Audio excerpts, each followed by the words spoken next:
lagi di pembelajaran daring bersama Bu Agustin Lapiana. Jangan lupa klik subscribe dan tanda lonceng. Pembelajaran kali ini kita akan mengulas tentang struktur teks laporan hasil observasi dan isi informasi dalam teks laporan hasil observasi.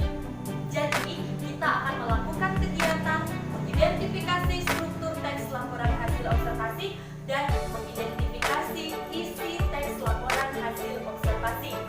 Tujuan pembelajaran kita hari ini, setelah kegiatan pembelajaran hari ini, peserta didik diharapkan dapat mengidentifikasi struktur dan isi teks laporan hasil observasi. Berikut penjelasan materi yang akan Bu Agustin paparkan.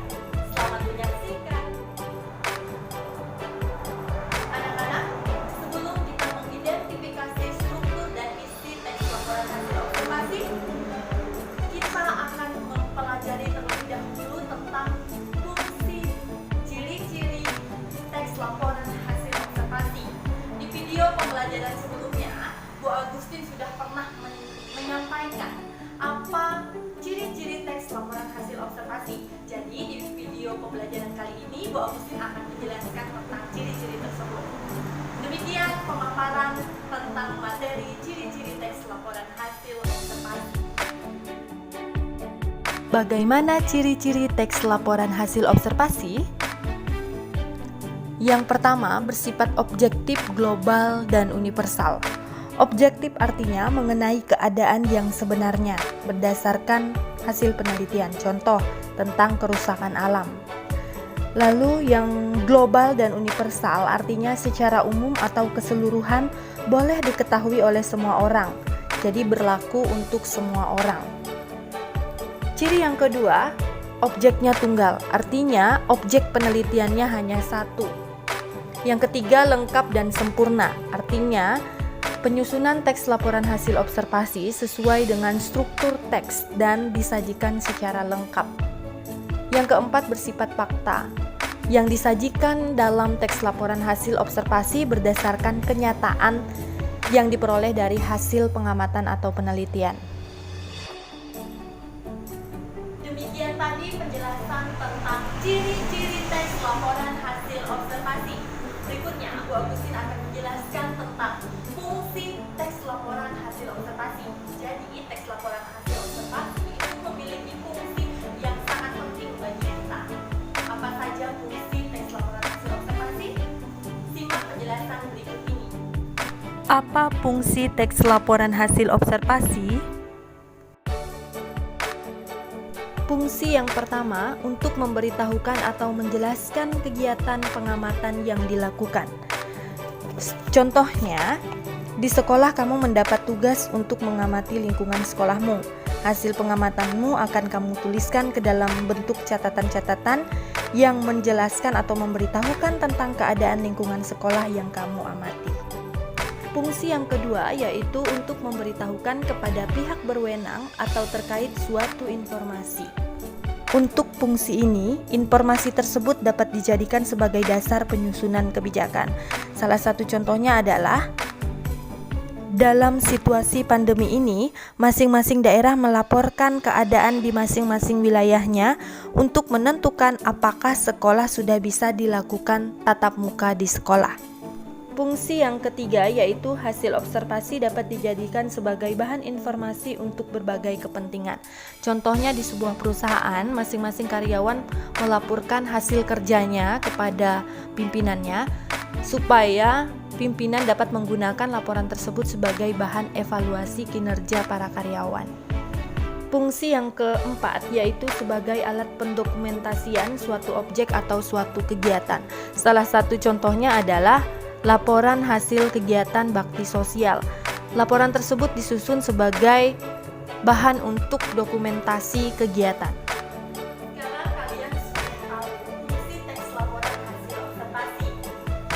Oh ya, anak-anak, Bu Agustin juga ingin menyampaikan sifat teks laporan hasil observasi.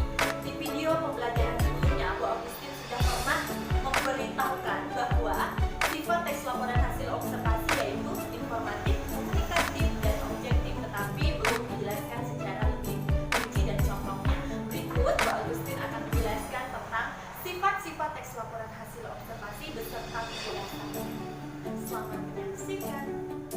bagaimana sifat teks laporan hasil observasi? Informatif, komunikatif, dan objektif. Informatif artinya isi yang disajikan memberi informasi. Yang kedua, bersifat menerangkan atau menjelaskan. Penerangan harus bersifat edukatif, stimulatif, dan persuasif. Komunikatif artinya isi yang disajikan saling berhubungan dan mudah dipahami. Objektif artinya mengenai keadaan yang sebenarnya tanpa dipengaruhi pendapat atau pandangan pribadi. Kemudian berdasarkan hasil penelitian dan sesuai fakta.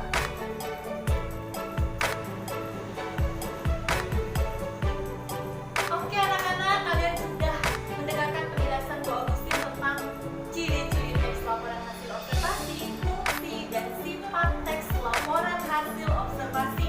Berikutnya kita akan masuk pada kegiatan mengidentifikasi struktur teks laporan hasil observasi dan mengidentifikasi isi teks laporan hasil observasi. Kita akan melakukan kegiatannya bersama-sama ya. Dengarkan penjelasan Bu Agustin dengan sesama supaya kalian lebih mudah memahami penjelasan yang disampaikan Bu Agustin. Berikut kegiatannya. Selanjutnya, kita akan melakukan kegiatan mengidentifikasi struktur dan isi teks laporan hasil observasi. Berikut kegiatannya. Yang pertama, pernyataan umum. Pada bagian ini berisi pembuka atau pengantar hal yang akan disampaikan dan adanya pengklasifikasian. Pernyataan umum biasanya disajikan dalam kalimat definisi. Kalimat definisi seringkali menggunakan konjungsi adalah, ialah, yakni, merupakan, dan yaitu. Perhatikan paragraf berikut ini. Pada kalimat ini terdapat konjungsi adalah. Katak adalah salah satu jenis hewan yang bisa hidup di air dan di darat. Nah, kalimat ini merupakan kalimat definisi. Selanjutnya terdapat juga pengklasifikasian, yaitu pada kalimat hewan ini digolongkan ke dalam jenis hewan amfibi.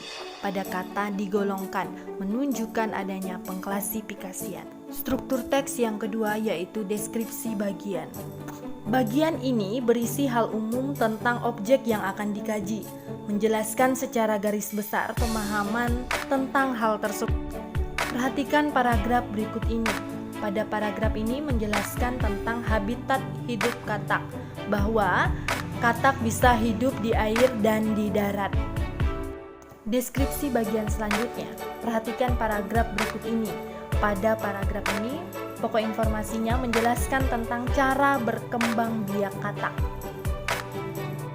Dijelaskan di sini bahwa katak tidak memiliki alat kopulasi sehingga perkawinan dilakukan dengan metode amplixus. Deskripsi bagian selanjutnya yaitu paragraf berikut ini. Perhatikan paragraf berikut ini dengan seksama. Pada paragraf ini, pokok informasinya menjelaskan tentang jenis-jenis katak. Jenis katak sangat banyak tersebar di berbagai belahan daerah di Indonesia. Struktur teks selanjutnya yang ketiga yaitu deskripsi manfaat. Pada bagian ini menunjukkan bahwa setiap objek yang diamati memiliki manfaat atau fungsi dalam kehidupan. Perhatikan paragraf berikut ini. Pada paragraf ini dijelaskan bahwa katak biasa digunakan sebagai sumber bahan makanan dan memiliki khasiat untuk pengobatan penyakit tertentu. Nah anak-anak, kalian tadi sudah menyaksikan kegiatan mengidentifikasi struktur teks laporan hasil observasi. Semoga penjelasan dari Bu Agustin mengenai struktur teks laporan hasil observasi dapat kalian pahami dengan mudah. Nah, berikutnya kita akan melakukan kegiatan mengidentifikasi isi teks laporan hasil observasi. Isi teks laporan hasil observasi itu merupakan informasi-informasi penting yang disajikan dalam teks laporan hasil observasi. Berikut kegiatannya. Mengidentifikasi isi informasi dalam teks laporan hasil observasi. Isi informasinya adalah sebagai berikut. Paragraf pertama, Binatang amfibi ini merupakan jenis hewan amfibi pemakan serangga yang hidup di air tawar atau di daratan. Isi informasi paragraf kedua, katak sendiri tidak memiliki alat kopulasi sehingga perkawinan dilakukan dengan metode amplexus. Paragraf ketiga, katak cenderung hidup di daerah yang memiliki udara panas. Oleh karena itu, semakin dingin suatu tempat, akan semakin sedikit pula katak yang bisa ditemukan. Isi informasi paragraf keempat. Jenis katak sangat banyak dan tersebar di berbagai belahan daerah di Indonesia. Isi informasi paragraf kelima. Daging katak yang sering digunakan sebagai sumber bahan makanan juga dapat diolah sebagai pengobatan alternatif berbagai penyakit. Yang keenam merupakan ringkasan informasi dari berbagai laporan informasi yang disajikan di paragraf-paragraf sebelumnya.